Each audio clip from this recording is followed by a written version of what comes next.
Well, the process this year for selecting the team is we invited 40 players to Calgary, divided them up into two teams. We were there for 14 days, had some exhibition games against each other, both teams red and white, and then we also had Team Norway and Team Kazakhstan there as well.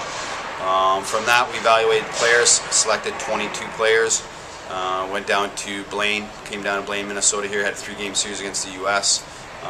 That was a tight series. We ended up winning that 2-1, but all games could have went either way. We won the first game, they won the second game. Third game actually went to a shootout, so it just shows you how evenly matched both teams were. And then from there, we kind of evaluated all those players. And then throughout the year, Mel Davison, who's our head scout with Hockey Canada, has a scouting crew of about 7 scouts. Evaluated players throughout the year, and then in Canada we have a national championship which was in Dawson Creek, where all the provinces were represented, and from there we evaluated all the players and selected our 22 players and then headed over to Finland. As far as the games went well, finished right where we wanted to with the gold medal, so as far as that took care of itself. But got off to a slow start, played Hungary, started off Hungary, went 4-1. I think they surprised a lot of people. That was the first time up in the top division, and they played well.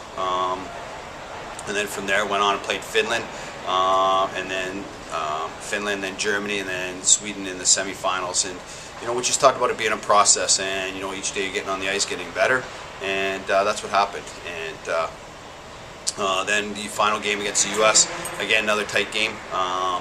Got off to a slow start, just like we did all 3 games in Blaine in the summer. They took the play to us. We weathered the storm.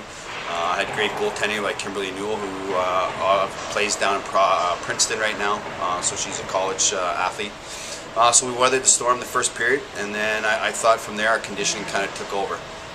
We were able to roll 4 lines and play all 7D, just kind of wear them down, and then the girls just believed, right down to the end. We just talked about trusting one another, trusting themselves and one another, and we were able to tie it up with 12 seconds left, and then we were able to score 58 seconds into overtime. Oh, it's a great, it's a great experience. Anytime you get to, first of all, you get to represent your country, that's an honor, and I think that's what every athlete, every coach wants to do, is represent not only represent their country, and they first of all be given that opportunity and be trusted by Hockey Canada for me to step in and lead this program and staff, is a great honor. So, what a great experience. I was there last year as an assistant coach. We won a gold medal last year as well. But this one just seemed a little more special because I was kind of at the wheel and being able to kind of take charge. And I was very fortunate. I had a great group of players and staff that both bought into our plan. And sticking with the process, and like I said, it couldn't be any more enjoyable, and it couldn't have enjoyed it with a much better group. Well, this was just I guess I've been with them for 3 different years. I was with assistant coach in 2008, the first World Championship. Again, like I mentioned, assistant last year and head this year. But as far as with Hockey Canada, with their national program, whether with the national team or their under 22 program, I've been involved with them for the last 8 years now. Awesome.